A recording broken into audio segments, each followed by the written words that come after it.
দর্শক স্বাগত এখন প্রকাশে, সাথে আছি আমি জামান মণ্ডল। দেশে একের পর এক নৃশংস ঘটনায় উদ্বেগ বাড়ছে।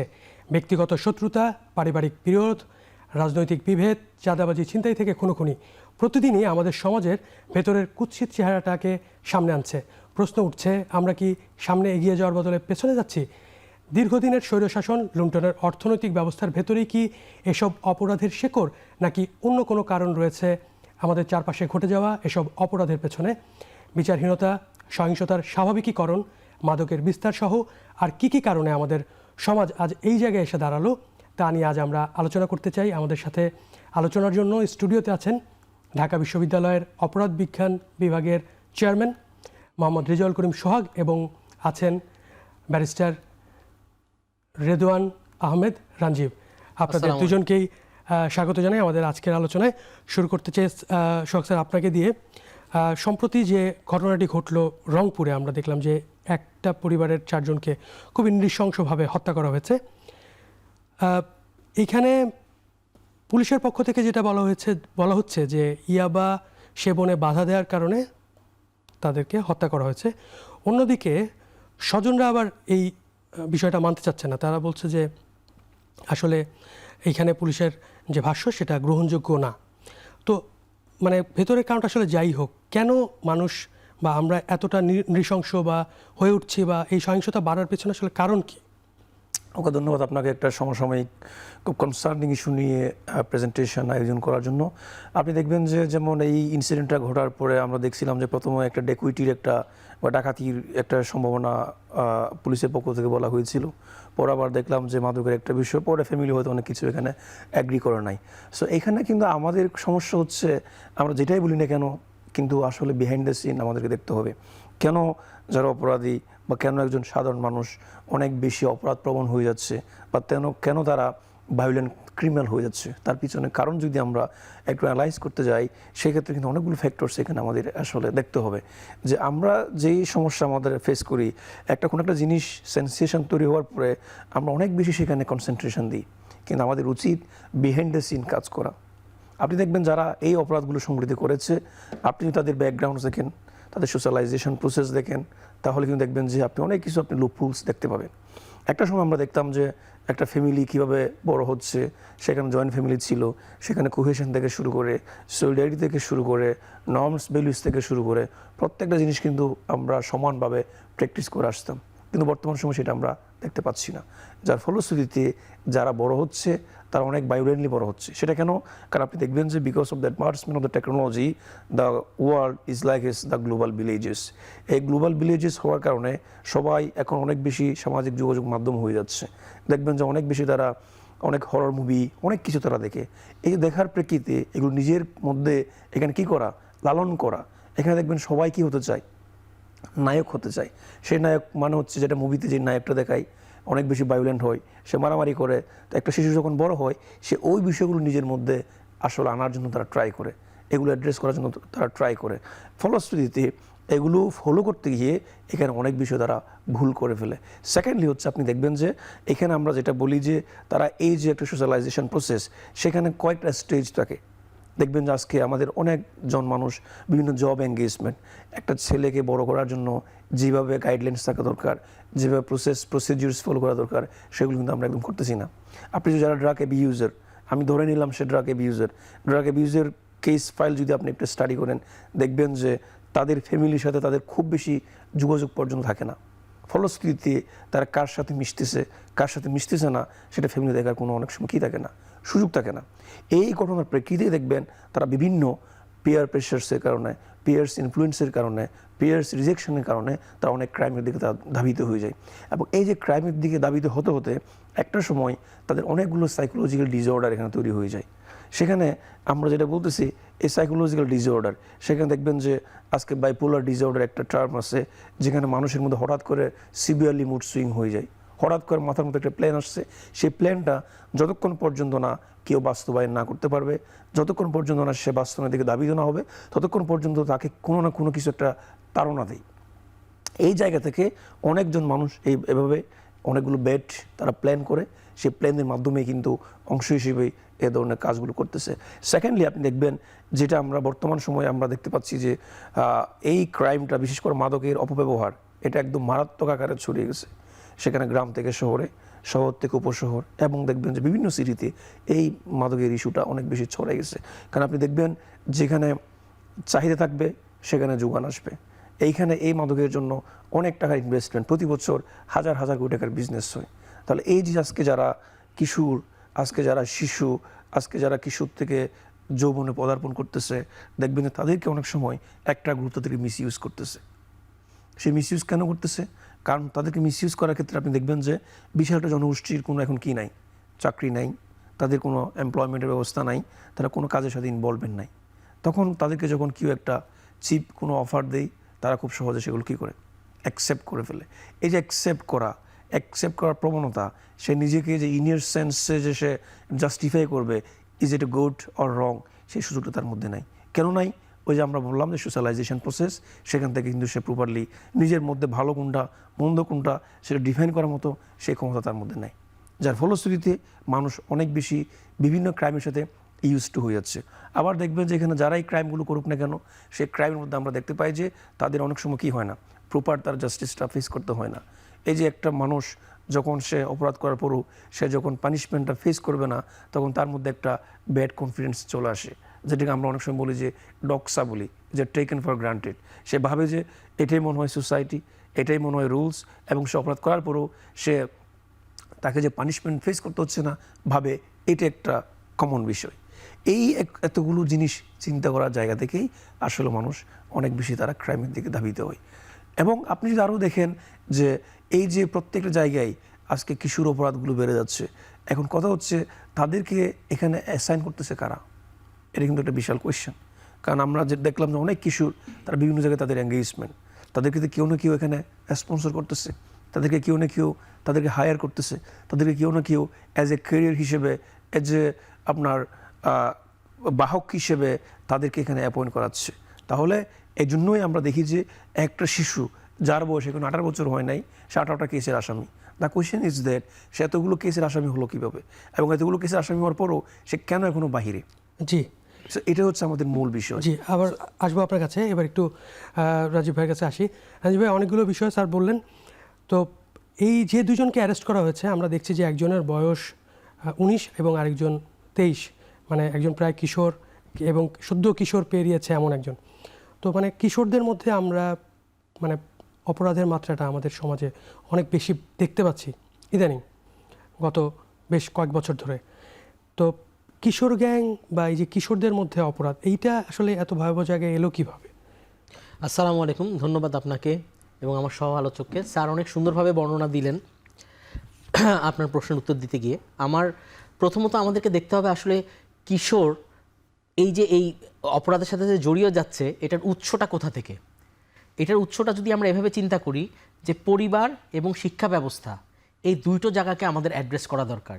কারণ একটা বাচ্চা ধীরে ধীরে যখন বড় হতে থাকে, সে প্রথম শিখে তার ঘর থেকে, তারপর সে যায় স্কুলে, তারপর বিশ্ববিদ্যালয়ে, কলেজে, সেখানে আস্তে আস্তে তার মেধার বিকাশ ঘটে বা তার সব কিছুর চিন্তা চেতনার বিকাশ ঘটে। তাহলে পরিবার থেকে আমরা কি শিখি, এটা প্রথমত দেখার দরকার। আর দ্বিতীয়ত আসলে পরিবার আমাদেরকে এখন কি শিখাচ্ছে, বাবা মার সাথে তার সন্তানদের রিলেশনশিপটা কি তৈরি হচ্ছে, এবং শিক্ষক শিক্ষিকাদের সাথে তার স্টুডেন্টদের রিলেশনশিপটা কিভাবে তৈরি হচ্ছে, এবং স্কুল থেকে আসলে আমরা কি শিখতে পাচ্ছি।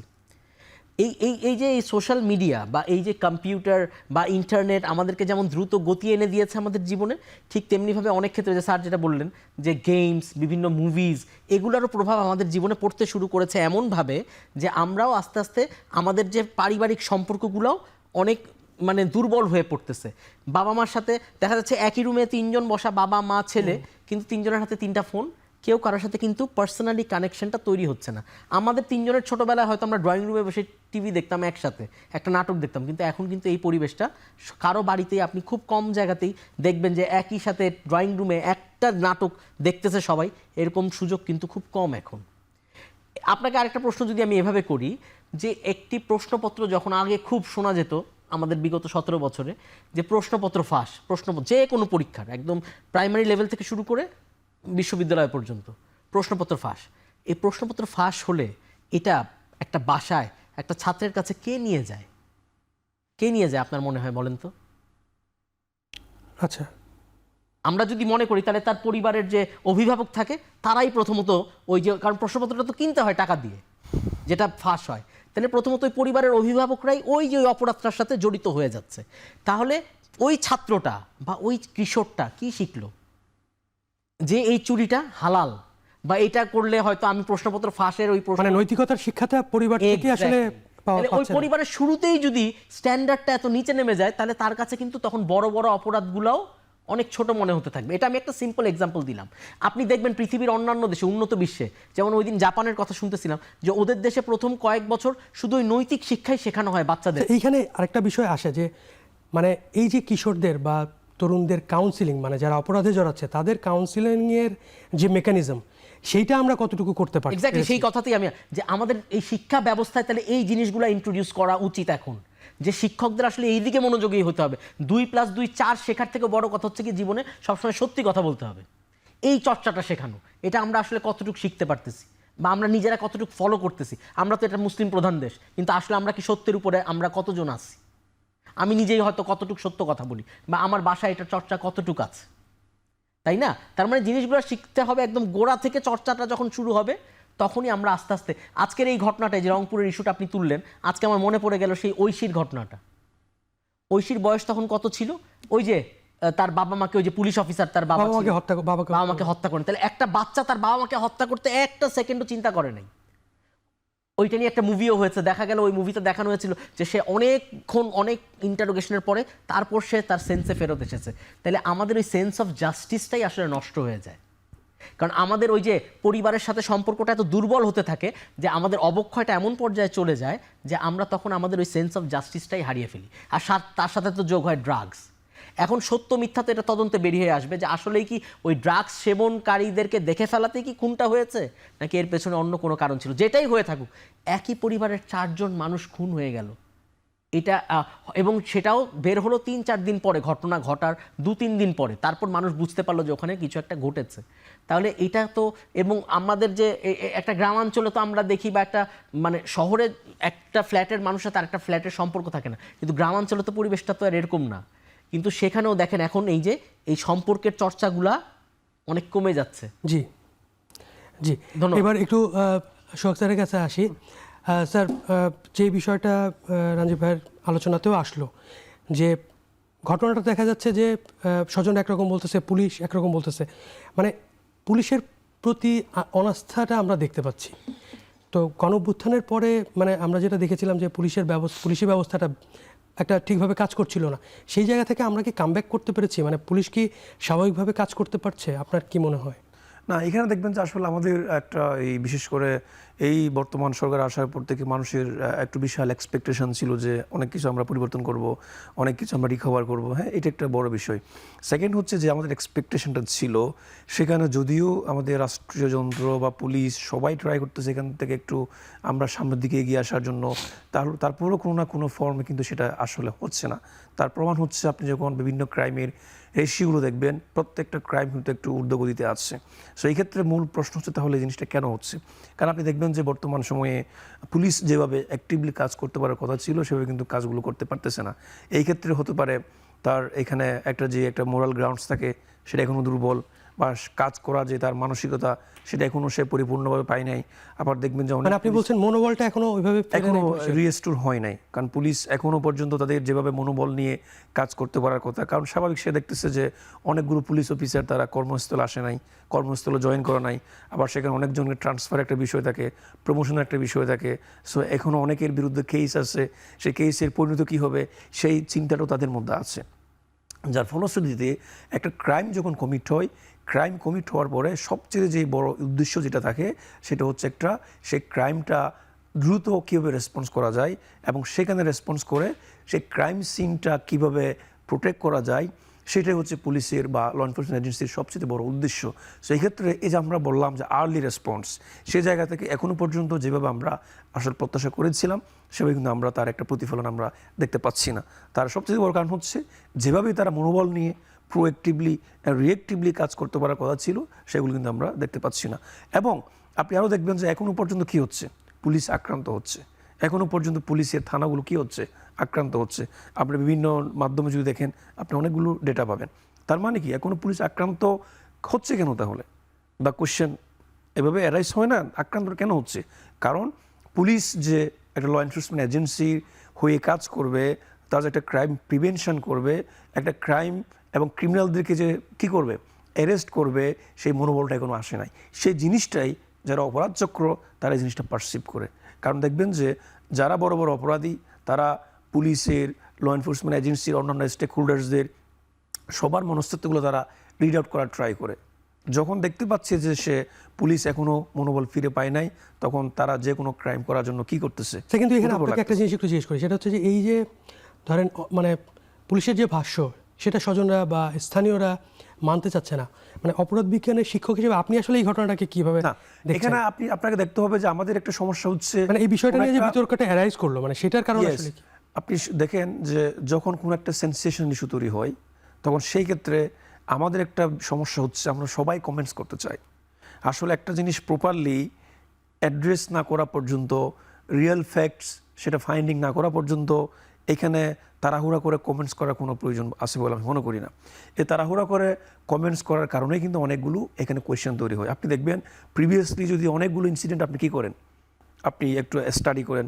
ফর এক্সাম্পল আপনি সিনহা মারার কেসে যদি দেখেন, অথবা সিলেটের রায়হান হত্যা যদি দেখেন, অথবা আপনি যদি ফেনী নুসরাত হত্যা যদি দেখেন, ঢাকা রুবেল হত্যা যদি আপনি দেখেন, অথবা দিনাজপুর ইয়াসমিন হত্যা যদি দেখেন, অথবা গুলশান অ্যাটাকের কথা যদি আপনি দেখেন, প্রত্যেকটাতে আপনি দেখবেন যে বিভিন্নজন বিভিন্ন কমেন্টস দিয়েছে, বিভিন্ন ইনস্টিটিউশনের প্রধান বিভিন্নভাবে কমেন্টস দিয়েছে।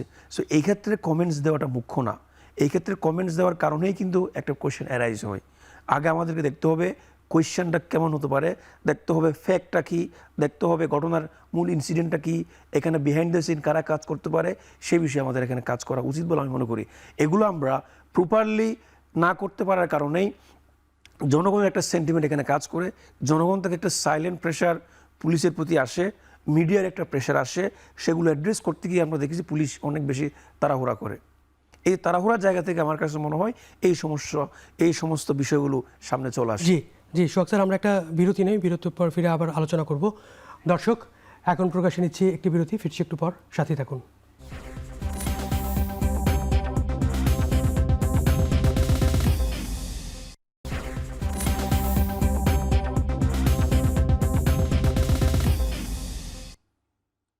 দর্শক বিরতির পর ফিরলাম আলোচনায়।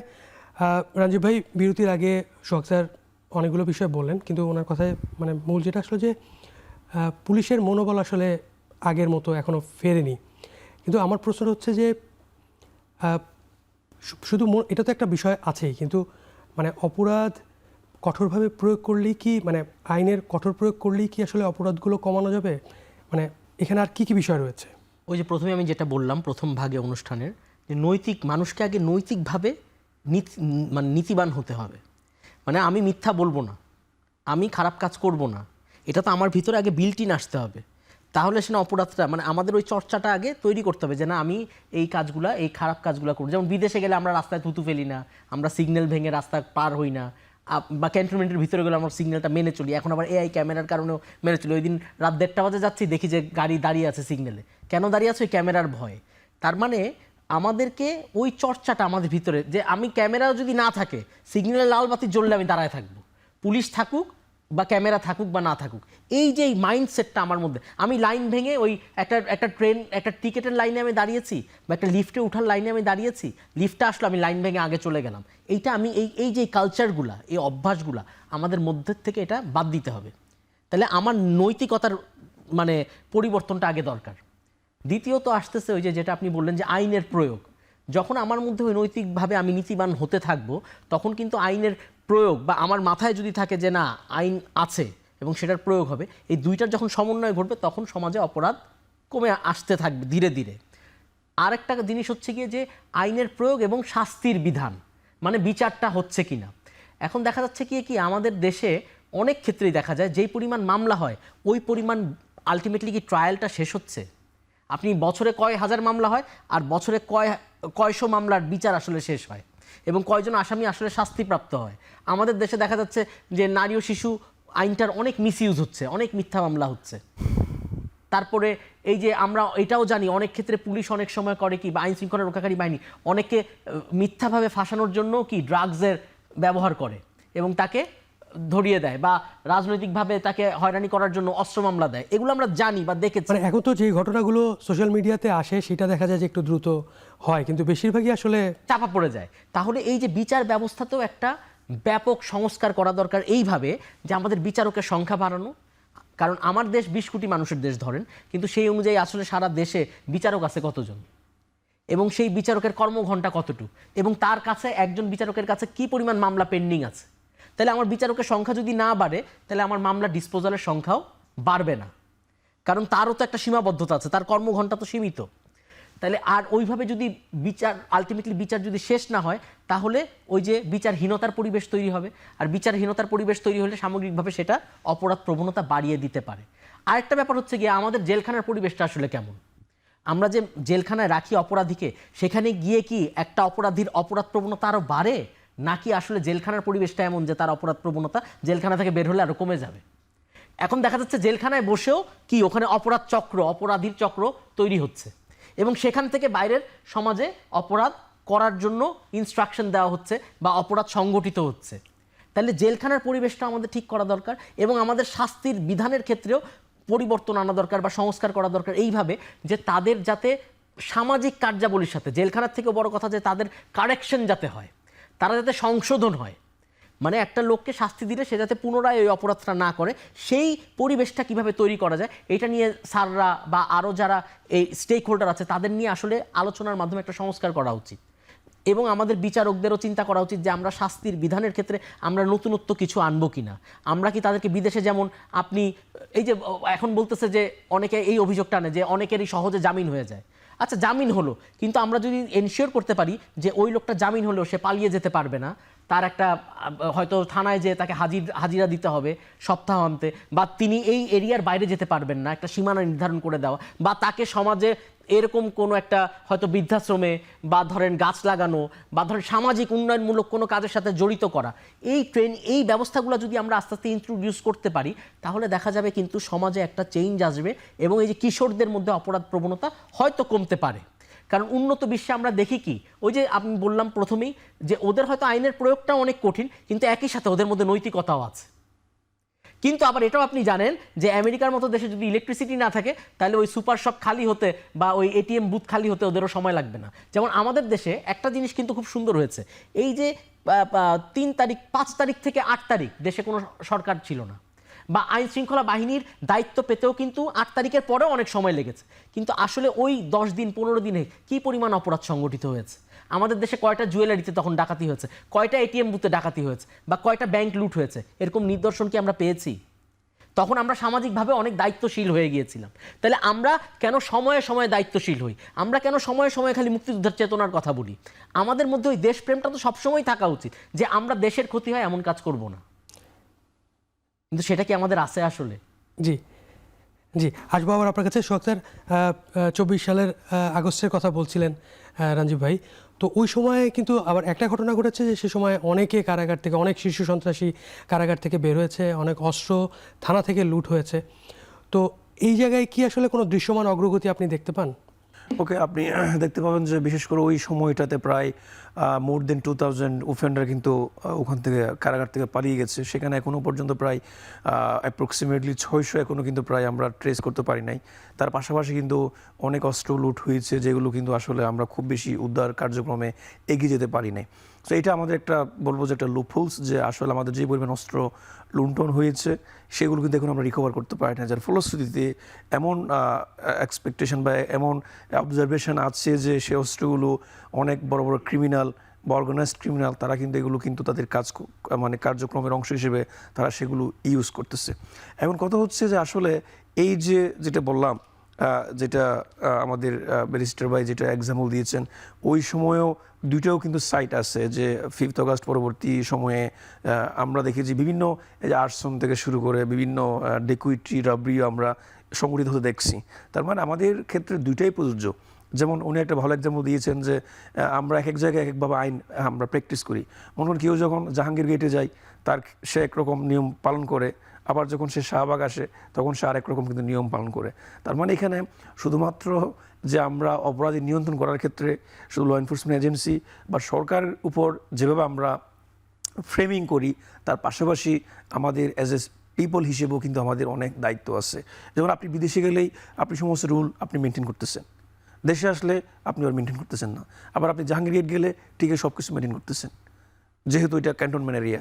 সো আমরা এই যে বিষয়গুলো আমরা কেন বলতেছি, কারণ এই যে ল মানা, এটা একটা কিন্তু একটা মানুষের একটা ইনার সেন্সের জায়গা। এটা আপনি কখনো কাউকে জোর করে ল মানাতে পারবেন না। আমরা এলাকা নিয়ে কথা বলতেছি, মানে এলাকা নিয়ে যেহেতু কথা বলতেছি, মানে এই যে মোহাম্মদপুরের অপরাধ পরিস্থিতি মানে ভয়াবহ হওয়ার কারণ কি? মানে না, কারণ হচ্ছে এখানে অনেকগুলো বিষয় জড়িত। এটা মোহাম্মদপুর তো এটা অনেক দিন ধরে প্রায় একটা মিডিয়ার একটা কনসেন্ট্রেশন বা কোর একটা অ্যানালাইসিসের জায়গা থেকে চলে আসছে। আপনি সেখানে দেখবেন যে সেই মোহাম্মদপুরে কিন্তু অনেক ঘনবসতি এবং সেখানে বিভিন্ন ভাষাভাষীর লোকজন বসবাস করে, এবং সেখানে একটা ক্রাইম করার পরে সে সহজে পালিয়ে যাওয়ার একটা পসিবিলিটি আছে। এবং এই সমস্ত বিষয়গুলোর কারণেই কিন্তু অনেক অপরাধী এই জোনটাকে অনেক বেশি তারা বেছে নেয়। এবং আপনি দেখবেন যে এত বড় একটা জনবহুল এরিয়া, সেখানে অনেকজন মানুষ বসবাস করতেছে, কিন্তু সেই তুলনায় পুলিশের সংখ্যা কিন্তু খুব বেশি নাই। এবং সেখানে যে পরিমাণ সুপারভিশন করার কথা, যে পরিমাণ মনিটরিং করার কথা, সেটা কিন্তু নাই। আমি যে কথাটা বলতে নিয়েছিলাম সেটা হচ্ছে এই অপরাধ করা বা না করা, এটা ডিপেন্ড করে হচ্ছে একজন মানুষের মনস্তত্ত্বের উপরে। যেমন একজন শিশু, আপনি যখন তাকে বড় করবেন, সে যখন 1 থেকে তার 10 বছর বয়স হবে, যখন সে কোনো একটা জিনিস চুরি করতে যাবে, তখন সে চিন্তা করবে আমি যদি এই চুরিটা করি তাহলে আমার এখানে ধরা পড়ার পসিবিলিটি কেমন। এবং তার 11 থেকে 20 বছর পর্যন্ত সে চিন্তা করবে, যখন সে দেশের আইন কানুন শিখবে, যারা চুরি করে অপরাধ করে তাদের এখানে আইন মানার সংস্কৃতি কেমন, তারা পানিশমেন্ট পাওয়ার পসিবিলিটি কেমন, সেটা যখন তার মাইন্ডের মধ্যে সেট হয়ে আসবে, তখন সে কী চিন্তা করবে, সে বলবে I should not steal anything else. আবার যখন সে 20 বছর ক্রস করবে, সে দেশের নর্মস জানবে, ভ্যালিউস জানবে, তারপর যে দেশের আইন জানবে, ইন্টারন্যাশনাল বিভিন্ন স্ট্যান্ডার্ড রুলস সে জানবে, তখন সে চিন্তা করবে I don't must not to commit any crime. সে চিন্তা করবে মানে আমি কোনো ক্রাইম এখানে কী করবো না, এগুলো পারপিট্রেট করবো না। তাহলে একটা হচ্ছে আমার এখানে অ্যারেস্ট হওয়ার পসিবিলিটি কেমন, একটা হচ্ছে আই শুড নট, একটা হচ্ছে মাস্ট নট। এই যে একটা মানুষের একটা ব্রেনে এসব সেট আপ হওয়া, এটা কিন্তু একটা বিশাল একটা ফ্যাক্টরস। এই জন্য আমরা দেখি যে এই রুল না মানা এটা সাইকোলজিক্যাল একটা বিষয়। এবং যারা ক্রাইম করে তারা শুধুমাত্র একটা পার্সপেক্টিভে ক্রাইম করে এমন না, একজন ক্রিমিনাল একদিনে ক্রিমিনাল হয় না। যেটাকে আমরা বলি যে বিভিন্ন ট্রাজেক্টরি পাথওয়েজ থাকে, যে বিভিন্ন সার্কামস্টেন্সে সে এই সমস্ত জিনিসগুলো করে। The debate is that nature versus nurture. সে কি আসলেই হেরিডিটরিভাবে ক্রাইম করতেছে, নাকি এটা because of having the nurturing issue, সেখানে কি তার সাইকোলজিক্যাল ইস্যু জড়িত, নাকি সোশিওলজিক্যাল ইস্যু জড়িত, নাকি সাইকোলজিক্যাল ইস্যু জড়িত, নাকি এনভায়রনমেন্টাল বিভিন্ন ফ্যাক্টরস জড়িত, সেটা কিন্তু বড় কোয়েশ্চেন। দেখবেন যে অনেক সময় বিভিন্ন এনভায়রনমেন্ট তাকে অপরাধ করতে কী করে, ধাবিত করে। ফর এক্সাম্পল আমরা যদি বলি, এখন দেখবেন যে বাংলাদেশে কয়েকটা সীমান্তবর্তী অঞ্চল দিয়ে প্রচুর পরিমাণ কী আসতেছে, ড্রাগস আসতেছে। সেগুলো যেমন কুমিল্লা আছে, কুড়িগ্রাম আছে, নীলফামারী আছে, তারপর হচ্ছে কক্সবাজার আছে, তারপর দেখবেন যে আরও ব্রাহ্মণবাড়ি আছে। এইসব জায়গায় দিয়ে প্রচুর পরিমাণ এই সীমান্তবর্তী অঞ্চল দিয়ে এখন মাদক এখানে ঢুকতেছে। কেন ঢুকতেছে? কারণ হয়তো ওখানকার অনেক পোরাস বর্ডার, অথবা সেখান থেকে ক্রাইম করার পর অনেক বেশি নিজেকে এসকেপ করার সুযোগ থাকে, হয়তো মনিটরিং সমস্যা। যারা এই কাজগুলো করে তাদের মাথাতে এটা সেট হওয়া আছে। এই ভাই যেটা বলছেন যে কারাগার, আমার বিভিন্ন ইস্যুতে কারাগার ভিজিট হওয়ার আমার এখানে সুযোগ হয়েছে। আমি সেখানে দেখেছি, সেখানে আমাদের এই সিস্টেমগুলো আসলে এখানে রিফরমেশন হওয়া উচিত বলে আমি মনে করি। কারণ মনে করেন সেখানে ডিফারেন্ট টাইপস অফ এখানে কী থাকে, ক্রিমিনালস থাকে, কেউ থেফট করেছে, কেউ ডেকুইটি করেছে, কেউ অন্যান্য বিভিন্ন ক্রাইম করেছে। সো সেখানে অনেক মানুষের একটা মেলামেশার সুযোগ থাকে। তাহলে এখানে আমরা শুধুমাত্র যে অফেন্ডার্সদেরকে আপনি পানিশমেন্ট দিবেন, সেটা থেকে বের হয়ে এসে সেই অফেন্ডার্সদেরকে কীভাবে আমরা রিফর্ম করতে পারি, সে কেন ক্রাইমটা করেছে, সে বিষয়ে আমাদের আসলে মনোযোগ এখানে বাড়ানো উচিত বলে আমি মনে করি। কারণ একজন অপরাধী যেমন একদিনে গড়ে ওঠে না, ঠিক সেমভাবে আপনি তাকে পানিশমেন্ট দিয়ে কারাগারে রেখে তাকে আপনি কখনো তার আগের অপরাধটাকে তাকে সেফ রাখবেন, মুক্ত রাখবেন, বা সেখানে তাকে নিয়ন্ত্রণ করবেন, সেই সুযোগটা কিন্তু নাই। এজন্যই আমাদেরকে অপরাধীকে দেখতে হবে, অপরাধীর যে নেচার সেটা দেখতে হবে, এবং সেই অপরাধী কেন অপরাধটা করেছে, সেই ক্ষেত্রে তার এনভায়রনমেন্ট কতখানি দায়ী, সেটা এখানে আমাদের কাজ করতে হবে। যেমন এখানে অনেকগুলো ইস্যু জড়িত, যেটা আমরা বলি যে একজন মানুষের ফ্যামিলি এটা সবচাইতে বড়, তার একটা শিক্ষার সবচাইতে বড় মাধ্যম। ফ্যামিলির সোশ্যালাইজেশন প্রসেস এটা খুব ইম্পর্টেন্ট একটা জিনিস। যে সোশ্যালাইজেশন কীভাবে করবে এটা অনেক, যেমন এই যে একটা এক্সাম্পল এখানে আনা হলো, ঐশী তার বাবাকে হত্যা করছে, দ্বিতীয় চিন্তাও করা নাই।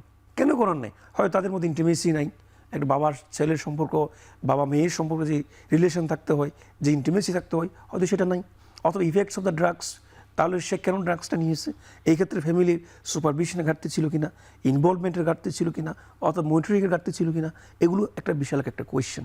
এর জন্য আমরা শুধুমাত্র একটা ক্রাইম কমিট হওয়ার পরে অপরাধীদেরকে না দেখে সে কেন এই অপরাধ পর্যন্ত চলে আসছে, কেন এই জায়গা পর্যন্ত চলে আসছে, সেখানে আমাদের আসলে কনসেন্ট্রেশন দেওয়া উচিত বলে আমরা মনে করি। আসবো আবার আপনার কাছে।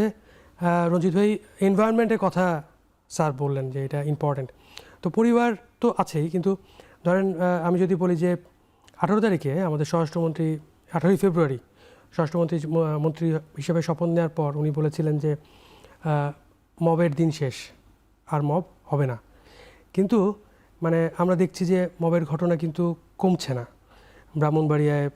ব্রাহ্মণবাড়িয়ায় যেটা হলো যে পুলিশ লাইন্সে সাংস্কৃতিক অনুষ্ঠান বন্ধ হলো, কিশোরগঞ্জে কনসার্ট বন্ধ হলো, এবং আজকেও মানে আমি কিছুক্ষণ আগেও দেখে আসলাম যে যাত্রাবাড়িতে একটা ছেলেকে গণপিটুনি দিয়ে ভিড়ের কোনো নাম নাই, মেরে ফেলা হয়েছে। সম্ভবত সে ছিনতাইকারী, মানে যারা গণপিটুনি দিয়েছে তারা বলছে যে সে ছিনতাইকারী। তো আসলে এই বিষয়গুলো এই যে মানে অপরাধ প্রবণতাকে বাড়িয়ে দিচ্ছে কিনা? এখন আপনি মব, এটা একটা বাংলাদেশে একটা নতুন শব্দ খুব ব্যবহার হচ্ছে, মব। এই মব জিনিসটা আমাদের কিন্তু শুরু হলো গণ অভ্যুত্থানের মাধ্যমে, যখন আমরা অভ্যুত্থান করলাম সবাই মিলে একসাথে, কিন্তু তারপর এটার মিসইউজ হওয়া শুরু করলো। মানে আমরা যার যা কিছু দাবি, কিছু লোক একত্রিত হই, অন্যায় আবদারটাও আমরা বাধ্য করি যে আমরা 10 জন মিলে একত্রিত আমরা একটা ব্ল্যাকমেইলিং সিচুয়েশন তৈরি করি, একটা ভিড় তৈরি করি, এবং এটার নাম অনেকে বললো মব জাস্টিস, অনেকে বললো মবক্রেসি, এক একজন এক একভাবে ব্যাখ্যা করলেন, অনেকে বললেন প্রেশার গ্রুপ। এখন ব্যাপারটা হচ্ছে গিয়ে আপনি একটা জিনিস দেখবেন, এই এই এই মানে এই জিনিসগুলো আপনার একটা, আমি ক্লাস 10-এ বা কলেজ লাইফে ওই যে প্রমোদ চৌধুরী খুব সম্ভবত প্রাবন্ধিক, উনি লিখেছিলেন যে ব্যাধি সংক্রামক স্বাস্থ্য নয়, মানে যেটা খারাপ জিনিস সেটাই দ্রুত মানুষের মধ্যে ছড়িয়ে যায়, ভালোটাকে আমরা গ্রহণ করি না। তা আমরা ওই অভ্যুত্থান থেকে খারাপ জিনিসটা, যে এই যে প্রেশার ক্রিয়েট করার জন্য একত্রিত হওয়া, এইটাকে কিভাবে মিসইউজ করা যায় কিন্তু আমি অন্যায়ভাবে, মানে আমি যে জায়গাটায় মানে আপনার কাছে প্রশ্ন যেই জায়গাটায় রাখতে চাচ্ছিলাম সেটা হচ্ছে যে মানে এই যে আমাদের রাষ্ট্রের দায়িত্বশীল যারা, তাদের যে কমেন্টগুলো এই বিষয়গুলোকে ডিল করার ক্ষেত্রে, সেইটা আসলে এই বিষয়গুলোকে আরো উস্কে দিচ্ছে কিনা। হ্যাঁ, সেটাই, এই জন্যই বলতেছি যে এই যে একটা মানে এখন ওই যে মানুষের মধ্যে ওই প্রবণতাটাই আসলে তৈরি হয়ে গেছে, কারণ মানুষ দেখতে পাচ্ছে যে আমরা কিছু মানুষ একত্রিত হয়ে কিছু একটা, আমরা যখন অন্যায় আবদারও করি ওইটা অনেক ক্ষেত্রে মেনে নেওয়া হয়, বা একটা ওই যে উনি শুরুতে একটা কথা বলেছিলেন যে এখনো থানায় ঘেরাও হচ্ছে, থানায় যে আসামিকে ছুটিয়ে আনা হচ্ছে, এই সাহসটা মানুষ পাচ্ছে কোত্থেকে? দুই দিকেই কথা। মানে রিসেন্টলি স্বরাষ্ট্রমন্ত্রীর যে কমেন্টটা নিয়ে খুব আলোচনা হচ্ছে এবং আলোচনায় সমালোচনা হচ্ছে যে উনি ব্রাহ্মণবাড়িয়ার ঘটনা নিয়ে যেটা বলেছেন যে ওইখানে বহু বছর ধরে গান সিনেমা এগুলো নিষিদ্ধের মতো, ওখানকার পরিস্থিতি আলাদা, এটা নিয়ে খুবই সমালোচনা হচ্ছে। যদি আলাদা হয়েও থাকে, আইন শৃঙ্খলা বাহিনীর দায়িত্বটা কি? রাইট, যারা মানে আমার তো সংস্কৃতি চর্চা করার আমার অধিকার আছে সংবিধানে, আমার কি সংবিধান কি অঞ্চল ভিত্তিক, যে ব্রাহ্মণবাড়িয়ার জন্য এক নিয়ম, ঢাকার জন্য এক নিয়ম, ওই যে কুমিল্লার জন্য এক নিয়ম? তা তো না। আইন শৃঙ্খলা বাহিনীর দায়িত্ব হচ্ছে গিয়ে যে ওই লোক, আর আইন শৃঙ্খলা বাহিনী তো জানতোই, ওনাদের তো একটা পারমিশন নেওয়া লেগেছে, যখন খোলা মাঠে বা একটা জায়গায় যখন একটা অনুষ্ঠান আয়োজন করা হয় তখন সেটার জন্য লোকাল থানা থেকে পারমিশনও নিতে হয়, তো ওনাদের নিশ্চয়ই এটা নজরে ছিল। তাইলে ওনারা কেন এক্সট্রা প্রোটেকশন, ওই যে তাইলে মন্ত্রী সাহেবের কথা থেকেই বলা যায় যে ওনারা কেন তাহলে এক্সট্রা প্রিকশনারি নিলেন না যে এরকম একটা পরিস্থিতি তৈরি হতে পারে সেখানে, তাহলে ওনাদের আগে থেকেই সতর্কমূলক ব্যবস্থা নেওয়া উচিত ছিল, তাই না বিষয়টা? তাইলে আরেকটা জিনিস আমি একটু বলি, ওই যেটা আপনি বললেন যে গণধোলাই, এখন দেখা যাচ্ছে কি আমাদের দেশের মানুষের ফ্রাস্ট্রেশনটা কি, আমরা মসজিদে জুতা চুরি করলে, নিজেদের একটা মোবাইল চুরি করলে আমরা খুব সতর্ক হয়ে যাই, কিন্তু আমার যখন ব্যাংক থেকে লক্ষ কোটি টাকা পাচার হয়ে গেল তখন আমরা আসলে ওই চোর ডাকাতদের বিরুদ্ধে আমরা কি ব্যবস্থা নিলাম, বা রাষ্ট্রীয়ভাবেই কতটুকু ব্যবস্থা নেওয়া হলো তখন, বা এখন কতটুকু অগ্রগতি হয়েছে? তাহলে সাধারণ মানুষরা আসলে ওই যে যেটা আমি বলতেছিলাম যে একটু আগে চিন্তা করছিলাম যে আমি কলকাতায় গেলাম, দেখলাম যে সব দামি দামি গাড়িও রাস্তার উপরে রাখা, কোথাও মানে পার্কিং করে। তাই আমি বললাম, ড্রাইভারকে জিজ্ঞেস করলাম, আচ্ছা আপনাদের সাইড মিরর কখনো চুরি হয়েছে বা ভাঙা? তো উনি স্যার বললো যে স্যার এটা কি বললেন বুঝলাম না। আমি বললাম যে এরকম ভেঙে নিয়ে গেছে কিনা? বলে যে না তো স্যার এরকম তো কখনো ঘটে নাই। কিন্তু আমার দেশে আপনি নিচে একটা গাড়ি রেখে আসেন ড্রাইভার ছাড়া, 1 সেকেন্ডও লাগবে না, দেখবেন আপনার গাড়ির কাঁচটা ভেঙে নিয়ে চলে যাবে, কারণ ওটা বিক্রি করার একটা জায়গা আছে আর আপনিও যাবেন ওই মার্কেট থেকে, ওই চোরাই মার্কেট একটা আছে। তাহলে আমাদের এরকম চোরাই মার্কেট থাকে কিভাবে একটা শহরের ভিতরে? ওইটা বিক্রির জায়গা তৈরি হয় কিভাবে? আসলে আমাদের এখন সময় আসছে প্রযুক্তিকে কাজে লাগানোর। আমাদের উচিত, এবং কলকাতায় আপনি দেখবেন পুরো কলকাতা শহরটাই সিসিটিভির আন্ডারে। তা আমাদেরও উচিত, এবং শুধু এটা কলকাতা না, ইন্ডিয়ার অনেক শহরই এরকম সিসিটিভি দিয়ে মানে ওরা পুরো নজরদারিতে আনতে পেরেছে। তা আমাদের উচিত এখন ঢাকা শহর না, বড় বড় এরকম শহরগুলোকে সিসিটিভির আওতায় নিয়ে আসা, তাহলে অনেক অপরাধ প্রবণতা। এই যে মোহাম্মদপুরে এত সমস্যা, তাহলে পুলিশ কেন ওইখানে আইনশৃঙ্খলা রক্ষাকারী বাহিনী কেন জায়গায় জায়গায় সিসিটিভি লাগাচ্ছে না? তাহলেই তো দেখা যায় যে কারা অপরাধটা সংগঠন করছে। আমি শুধু এলাকা নামটা আমি বললাম এই কারণে, যেহেতু ওই এলাকা নিয়ে বারবার কথা আসতেছে। তারপরে যেমন আমি দেখলাম ফেস ডিটেকশন এখন খুব ইজি। আমাদের সবার যেহেতু এনআইডি আছে, আমাদের যারা প্রাপ্তবয়স্ক, তাহলে আমাদের ওই ফেস ডিটেকশন দিয়েও কিন্তু অপরাধ প্রবণতা অনেক কমিয়ে আনা যায়। কারণ অপরাধ যখন সংগঠিত হবে, যদি সিসিটিভিতে আসে, তাহলে আমি কোথায় আছি, আমার অবস্থান কোথায়, এগুলি শনাক্ত করা খুব ইজি হয়ে যায়। জি রঞ্জিত ভাই, আমরা আরেকটা বিরতি নেব, বিরতির পর ফিরে এসে আবার আলোচনা করব। দর্শক, এখন প্রকাশে নিচ্ছি আরেকটা বিরতি, ফিরছি একটু পর, সাথে থাকুন।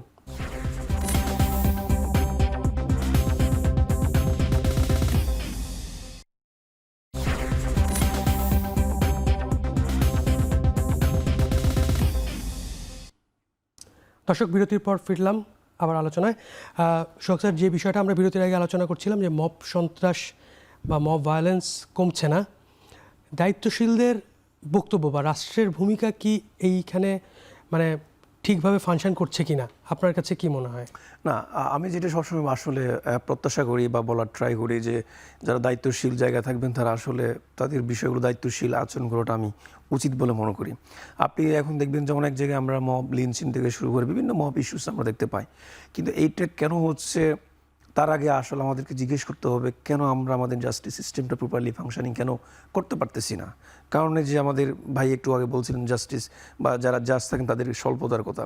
আপনি দেখবেন যে বাংলাদেশে প্রায় 2500-এর মতো পোস্ট আছে আমাদের জাজদের, সেখানে মাত্র 1964 জন জাজ তারা অ্যাপয়েন্ট ওইটারও ঘাটতি, হ্যাঁ অ্যাপয়েন্টেড হিসেবে আছেন। আবার দেখবেন যে আপনি আমাদের মামলার সংখ্যা প্রায় 48 লক্ষ থেকে 50 লক্ষ কেসেস আন্ডার ট্রায়াল।